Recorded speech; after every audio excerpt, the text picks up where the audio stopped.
Hi, Harvey Hook here. If you haven't watched the first video, because this is the second video in a two-part series, go and watch it now. It's not in that direction. There's a link actually in the description.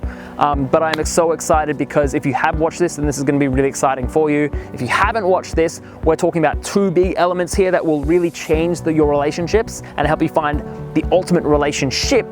That first video was about the big P. So if you know what it is, you already know what it is. But the second one, which is this one, is about the big D. And that, no, that isn't dinosaurs. No, that isn't dysfunctional relationships. And no, that isn't a dishwasher. Because the big D is about... You're gonna have to have a lot of the first P to find out what this second D is. This second D is something that if you do this, it's almost like you're gonna catch a wave. You're gonna catch a wave in a relationship that is you've never been actually able to see before. And you probably, now that I'll point it out to you, you probably realize in your past relationships, like, holy shit, I can't believe I missed this. I missed this one element that really helped me create a relationship in the past. And well, I've been doing it by accident this entire time. Now you'll get the option to control it, and you'll get the option to see what's actually happening. So that way you can move it in a direction that you want. And that big element is called drive. Like driving a car. So what do I mean by drive? There's first the drive that you have. Second, there's the drive that he has, and then there's the drive that is created from when you see him. First, let's talk about the drive that you have. People have a drive that is what they want, so they have an urge to find what they want. Either that's subconscious or conscious. Sometimes it's subconscious because of, the way our life is right now, the way things we've been watching on TV, where our friends have been. Are our friends single? Are they not? What's been happening in our life? What's been happening in their life? We have this drive in us to find what we want, whether we know it or what, right? What's gonna happen is that turns out you will want a specific thing. So it is important to know what drives you. What kind of guys do you like? If you're a guy watching this, what kind of girls do you like? What position you're in life? If you can afford or maintain the time to have a really substantial relationship, or if you're only in a position where shorter, more flingier flings is what you want in your life. This kind of drive is going to help you determine what kind of relationship you want. It's really important to know this kind of drive because I know so many women out there who say they want a relationship, but they don't. They're just happy having flings. And I know so many women out there who have flings and what they really want is a relationship. And it's that drive, it's that understanding of what drives them, that's what's gonna move them forward, right? Now, the second thing is to know what drives a guy. Now, we've talked about this in the past, especially if you come to a workshop of mine. What's gonna happen is what drives a guy is often different to what drives a girl. Now this is the biology behind this, between the way the male brain and the female brain works.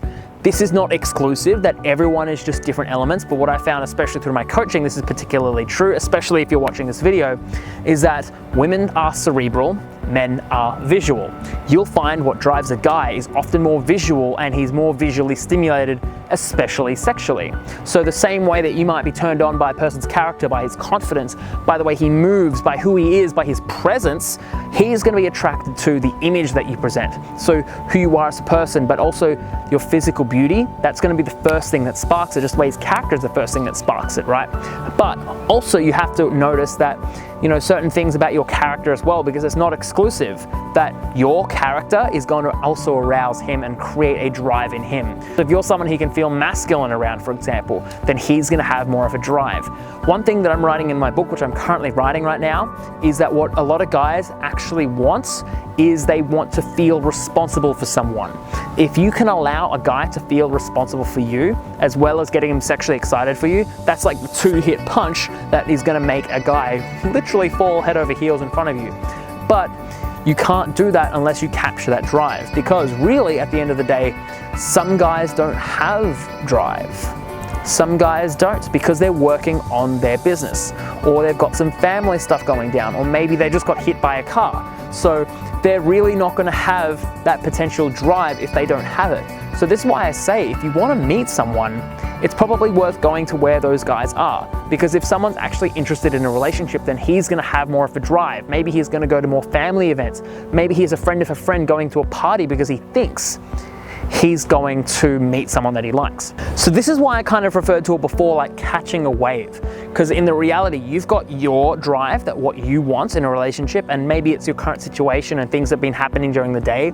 But you'll often that he has his things that often happen during his day. So for example, really good times of the year if you want to meet someone are things where it's really a big event happens. So for example, public holidays, Halloween, New Year's, things that create a sense of new and a sense of excitement, create drive in people. So for example, when people start going on work holidays just before Christmas, if you go out, what you're actually going to do is you're going to find a lot of guys with a lot of drive because they've got that extra time, they don't know what to do with it, so they're looking to fill it up with something or someone. So that is also incredibly important to note. Here's the thing though, right? It's about connecting that drive to you as a person. If this guy is just excited in general and you don't link it to you, then that drive, that potential momentum is going to be lost. So you have to potentially go on a date with him, make yourself a little bit more memorable in your life, or in his life, and that way he can actually remember you, and then that drive is then connected to you. Now, here's a thing that is worth noting. And this was the next thing about continuing a relationship, that drive can dissipate. So just like the swell of a wave can potentially collapse, this is my big problem with people who say you have to wait a few days to make them want you a bit. That is true. You can make someone want you a bit more by waiting a bit longer, but if you wait too long, what's going to happen is you're going to potentially dissipate some of that drive, and he's going to just, his emotion that he's feeling for you is going to fade. It's not because you're not special enough that that he should want you in any state. If you like push a guy away and don't talk to him and just say, hey, I'm not talking to you for a week because them's the rules, what's going to happen is, look, he's going to think that you actually don't like him. Regardless if you're the most special girl on earth, he's gonna feel like you don't actually like him, that you pushed him away, and he's gonna notice that it feels a little bit manipulative. So drive is important. It's kind of like catching a wave. That's why it's really important if you go on a date with someone is to follow up with a message and then maybe wait one day to try and set up another date and talk about how amazing that date was, and then just be like, look, I'd really love to see you again in the future, because then you're making it real and you're capturing some of that drive, you're capturing some of that momentum which moves it forward. Later on, when he really gets to know you, you can stop doing this. But at the start of a relationship, you kind of do, because if you don't do this, then, because look at the past situations, more often than not, some people get really excited in past relationships and they meet someone they're really excited by, and then they've got this drive and they're like, hey, I'd really love to see you again. And sometimes people even make plans for a second date before they've even finished the first date.